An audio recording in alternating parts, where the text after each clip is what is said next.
اللهم صل على سيدنا ونبينا وشفيعنا وحبيبنا ومولانا محمد وعلى آله وأصحابه وبارك وسلم بعدد كل شيء معلوم لك كما تحب ربنا وترضى عدد ما تحب ربنا وترضى يا كريم আল্লাহ তাআলা জাল্লা শানুহু মখলুকাতের উপর, বিশেষভাবে মানব জাতির উপর যত ইহসান করছেন, যত নেয়ামত দান করছেন, সে আল্লাহ তাআলার নেয়ামতগুলির মধ্যে বিশাল বড় এক নেয়ামত, এক হিসেবে সর্বশ্রেষ্ঠ নেয়ামত, সবচেয়ে বড় নেয়ামত আমাদের জন্য আল্লাহর হাবিব মুহাম্মদুর রাসূলুল্লাহ সাল্লাল্লাহু আলাইহি ওয়াসাল্লাম। কোরআনে কারীমে আল্লাহ তাআলা জাল্লা শানুহু আল্লাহর হাবিবকে আল্লাহর নেয়ামত উল্লেখ করছে। আল্লাহ তাআলা জাল্লা শানুহু ফরমান, আল্লাযীনা বাদদালু নি'মাতাল্লাহি কুফরান ওয়া আহাল্লু কওমাহুম দারাল বাওয়ার। মক্কার কাফির মুশরিকদের বিষয়ে আল্লাহ বলছেন যে তারা আল্লাহর নেয়ামতকে পায়া শুকর করার পরিবর্তে কুফরি করছে। হিবরুল উম্মাহ রাইসুল মুফাসসিরিন হযরত আব্দুল্লাহ ইবনে আব্বাস রাদিয়াল্লাহু আনহু এই নি'মাত আল্লাহ এর মিসদাক মুহাম্মদুর রাসূলুল্লাহ সাল্লাল্লাহু আলাইহি ওয়াসাল্লামকে বাতাইছে। তো মক্কা ওয়ালারা, মুশরিকিন মক্কা, মুহাম্মদুর রাসূলুল্লাহ সাল্লাল্লাহু আলাইহি ওয়াসাল্লাম যা তাদের জন্য, পুরা জগৎবাসীর জন্য আল্লাহ তাআলার বড় এক নেয়ামত, এটা পাইছিল। এই নেয়ামতের শুকর আদায় করার পরিবর্তে বাদদালু নি'মাতাল্লাহি কুফরান, তারা নাশুকরি করছে, আল্লাহর রসুলকে অস্বীকার করছে, অমান্য করছে, তাকযীব করছে। ফলাফল ওয়া আহাল্লু কওমাহুম দারাল বাওয়ার, তারা নিজেরা এবং নিজের জাতিকে ধ্বংসের স্থান জাহান্নামে নিয়ে নিক্ষেপ। আমি বলছিলাম নবী মুহাম্মদুর রাসূলুল্লাহ সাল্লাল্লাহু আলাইহি ওয়াসাল্লাম পুরা জগৎবাসীর জন্য আল্লাহর বড় নেয়ামত।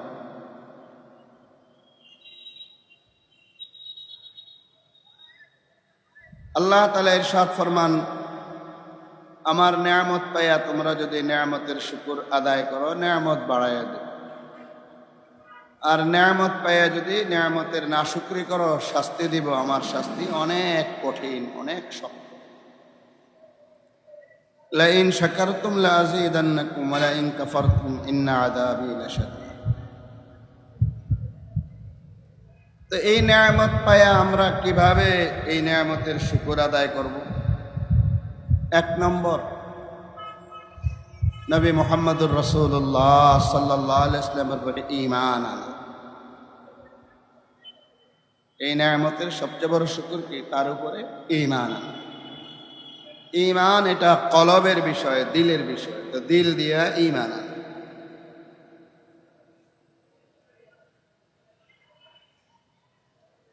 দুই নম্বর, নিজের বাবা মা, ছেলে মেয়ে, মানে সন্তান, দুনিয়ার সব মানুষ, সব কিছুর চেয়ে বেশি তাকে মোহাব্বত করা, ভক্তি করা, আজমত। রাসূলুল্লাহ সাল্লাল্লাহু আলাইহি ওয়াসাল্লামকে নিজের বাবা মা, নিজের সন্তান, নিজের স্ত্রী এমনকি নিজের জীবন সব কিছু হইতে সবচেয়ে বেশি মহব্বত করা, আজমত, এটা তার এই নেয়ামতের শুকরের দ্বিতীয় মহব্বত, ভালোবাসা। কি পরিমাণ মহব্বত! قال رسول الله صلى الله عليه وسلم لا يؤمن أحدكم حتى أكون أحب إليه من والده وولده والناس أجمعين। নিজের পিতা মাতা, নিজের সন্তান এবং সব মানুষ এর চেয়ে বেশি ভালোবাসতে হবে, তাহলে শুকর আদায় হবে এবং তাহলে ঈমান পূর্ণতা লাভ। আল্লাহর রসুলকে মহব্বত করা ছাড়া ঈমান পরিপূর্ণ হবে, কেউ কামিল মুমিন পরিপূর্ণ ঈমানদার হইতে পারে।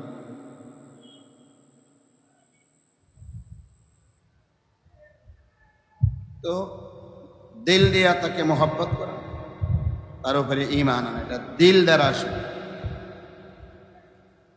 তার আনিত শরীয়ত অনুযায়ী নিজে চলা, তার আনিত শরীয়ত, তার পেশকৃত দিন ইসলাম, তার সুন্নাহ, জিন্দেগির সর্বক্ষেত্রে সর্ববিষয়ে, সামান্য বাথরুম ব্যবহার কিভাবে করতে হয় বাথরুম ব্যবহার করা নিয়ে রাষ্ট্র পরিচালনা পর্যন্ত জিন্দেগির সর্ববিষয়ে নবী মুহাম্মদুর রাসূলুল্লাহ সাল্লাল্লাহু আলাইহি ওয়াসাল্লামের সুন্নত মোতাবেক চলা। নবী সাল্লাল্লাহু আলাইহি ওয়াসাল্লামের সুন্নত, এটাই দ্বীন, এটাই শরীয়ত, এটাই তরিকা, এটাই তাসাউফ এবং মারিফতের মূল লক্ষ্য এবং উদ্দেশ্য। তাসাউফ মারিফতের মূল লক্ষ্য একটি, রাসূলুল্লাহ সাল্লাল্লাহু আলাইহি ওয়াসাল্লামের সুন্নত মতো চলা।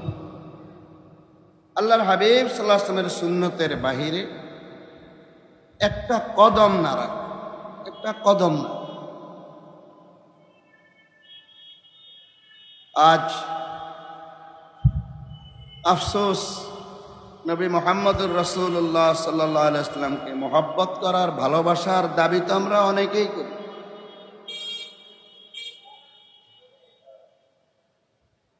তার উপরে ঈমান আনার কথাও সবাই বলে। এই নেয়ামতের শুকর আদায় করতেছি ভাবি, কিন্তু আসলেই কি আমরা আমাদের জিন্দেগির সর্ববিষয়ে আল্লাহর রসুলের ইত্তেবা করি, সুন্নত মেনে চলি? না রে ভাই, অন্যের কথা বাদ দেন। আমার সামনে যারা বসা আলেম তালেব এলেম, আলেম তালেব এলেম, আজ আফসোস এটাই লাগে, আমাদের আলেম তালেব এলেম আমাদের মধ্যেই হয়তো অনেক সুন্নত আলহামদুলিল্লাহ আছে, কিন্তু সর্ববিষয়ে আমরা রাসূলুল্লাহ সাল্লাল্লাহু আলাইহি ওয়াসাল্লামের সুন্নতের ইত্তেবা, জবানের হেফাজতের বিষয়ে আমরা তো নবীজির সুন্নতের ইত্তেবা করি। জবানের হেফাজতের বিষয়ে যারা আমরা মাদ্রাসায় পড়াই, বাচ্চাদেরকে শাসনের ব্যাপারে ইত্তেবা সুন্নত করি।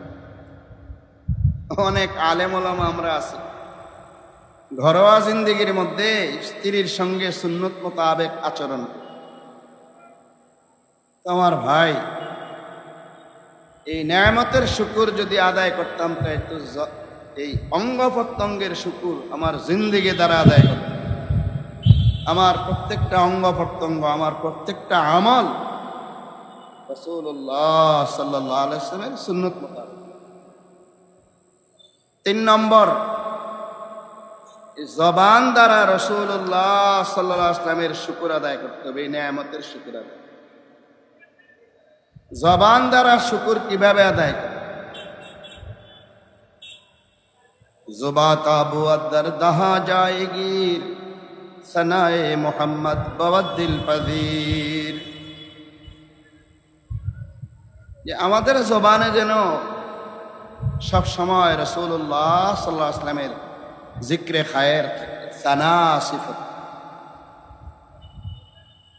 দুরূদ শরীফ থাকে, জবানের মধ্যে যেন কি থাকে? দুরূদ শরীফ। সব রকমের দুরূদ শরীফ যদি জবানে থাকে তো আল্লাহর হাবিবের সানা, তার গুণ গাওয়ার হক আদায় হবে। আজকাল তো আমরা অনেক কিছুই অমুসলিমদের এবং ইসলামের শত্রুদের অনুকরণ আমরাই করতেছি।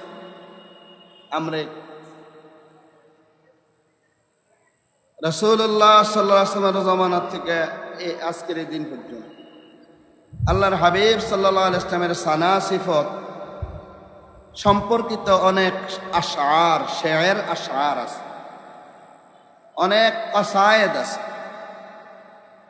অনেক কাসায়েদ। সাহাবায়ে কেরাম রাসূলুল্লাহ সাল্লাল্লাহু আলাইহি ওয়াসাল্লামের শানে অনেক কসিদা লেখছেন, পড়ছেন। শায়ের রাসূল হযরত হাসান ইবনে সাবিত রাদিয়াল্লাহু আনহু, তিনি তো আল্লাহ রসুলের সানা সিফত গুণগান এটা শেরের মাধ্যমে পড়তেন। মক্কাওয়ালারা যারা আল্লাহর হাবিবের বদনাম করত শেরের মাধ্যমে হেজু করত, সে হেজুর জবাব দিত। আল্লাহ রসুল বলেন, এ হাসান উহজু আল মুশরিকিন, তুমি তাদের শেরের মাধ্যমে উত্তর দাও, আমার প্রশংসা করো।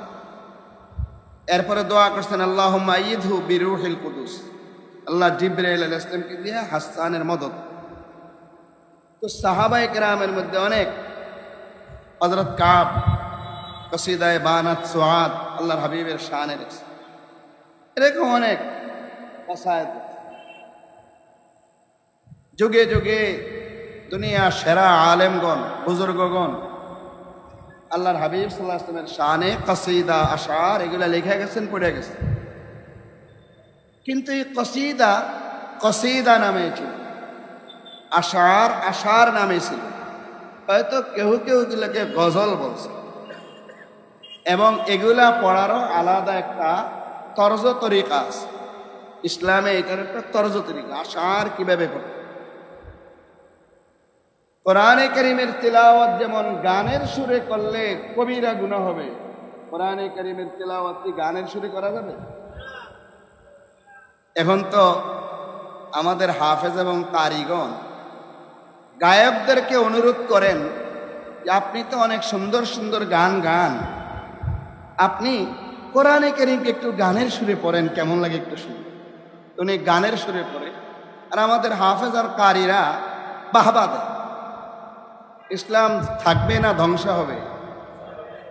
হাফেজে কোরআনদের বিভিন্ন প্রোগ্রামে সিনেমার নায়কদেরকে আইনা ফাসিক ফাজিরদেরকে অতিথি বানায়া তাদের এহতেরাম করে। এখন আমাদের জন্য জহরুল আরদ থেকে বতনুল আরদ ভালো হয়ে গেছে। এই ব্যাপারে কথা বলবেন, তখন আপনি খুবই খারাপ হয়ে যাবেন। আত্মমর্যাদা এক বহুত বড় নেয়ামত, খুদদারি, আত্মমর্যাদা, অহংকার এটা বহুত বড় খারাপ বিষয়। আত্মমর্যাদা এটা ঈমানের পরিচয়। আল্লাহর হাবিব সাল্লাল্লাহু আলাইহি ওয়াসাল্লাম দ্বীনকে পূর্ণতা দিয়ে গেছে, কোনো দিকে কমই রাখেনি। ইসলামের মধ্যে সব কিছুর হুদুদ আছে, সুন্নত তরিকা আছে। আপনি শের আশার কিভাবে পড়বেন এটারও তরিকা আছে। এখন আমরা আর শের বলি না, গজল বলি না, এগুলা বললে ফুরান লাগে, খারাপ লাগে, ভাল লাগে না। এখানে মানে এটা আপনি খেত মার্কা হয়ে যায়। যাতে উঠতে হইলে এখন সঙ্গীত বলতে, এবং আল্লাহর হামদ, নবীজির নাত, নবী সাল্লাল্লাহু আলাইহি ওয়াসাল্লামের সানা সিফত সম্বলিত আশার গানের সুরে পড়তে, তাহলে বাহবা। আস্তাগফিরুল্লাহ। কোথায় গেল আমাদের হায়া? কোথায় গেল আমাদের ওয়াকার? কোথায় গেল আমাদের আত্মমর্যাদা?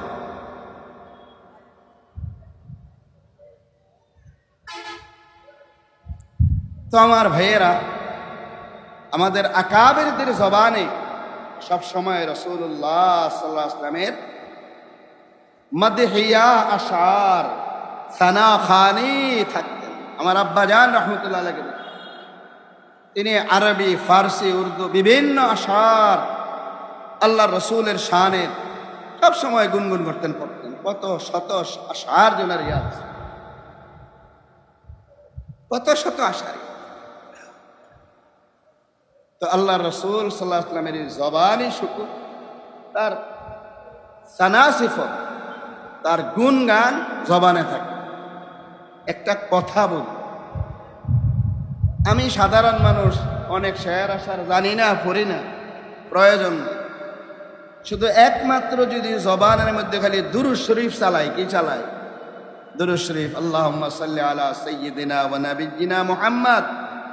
বাস এই দুরূদ শরীফের মধ্যে আল্লাহর হাবিব সাল্লাল্লাহু আলাইহি ওয়াসাল্লামের একজন মানুষের পক্ষে যতটুকু সানাসিবত করার দরকার মোটামুটি আইসা যায়।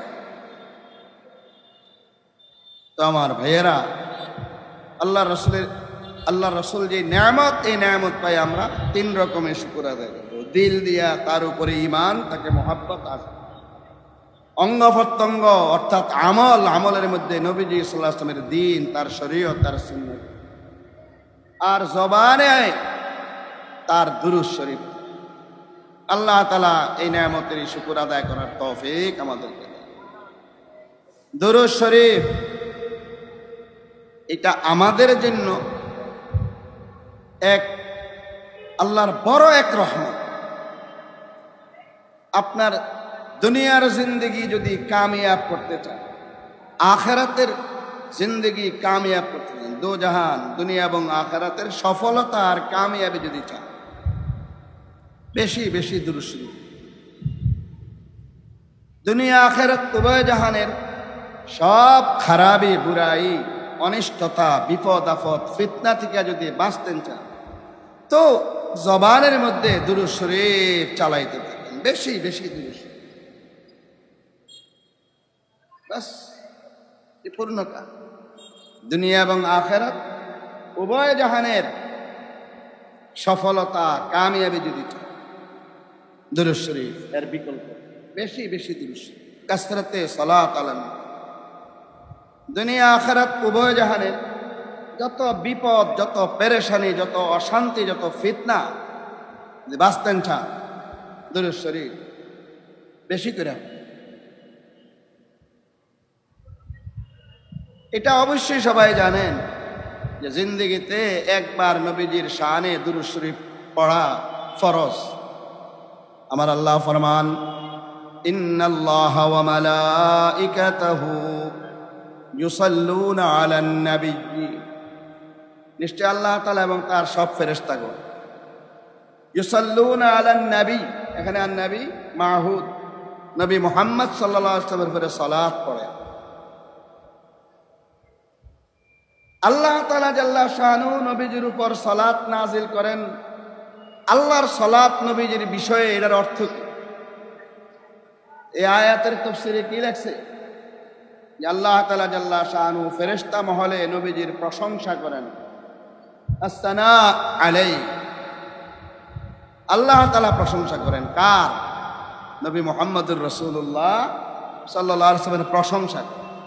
ফেরেশতাদের সামনে তার গুণাবলী আলোচনা করেন, তার সানা সিফত বয়ান, এবং রাসূলুল্লাহ সাল্লাল্লাহু আলাইহি ওয়াসাল্লামের উপরে রহমত নাজিল করেন।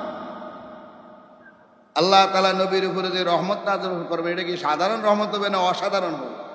সামান্য হবে না অনেক অনেক হবে, অসীম হবে? সে অসীম রহমত নাজিল।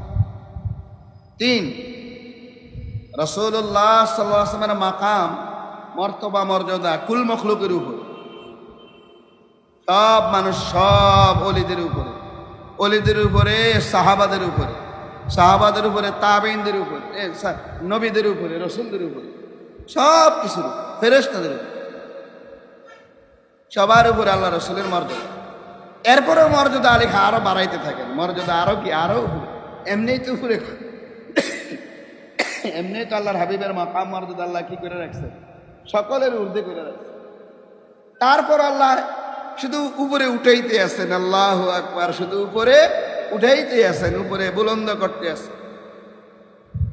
তো আল্লাহ তাআলা নবীর উপর দুরূদ পড়েন। দুরূদ তো আল্লাহ মানে আসলে অনেকে এমনভাবে, বেদাতিরা এমনভাবে এটার কথা বলে যে ওরা যেমন দাঁড়ায়া দাঁড়ায়া হাত বাইন্দা এইভাবে দুরূদ শরীফ পড়ে।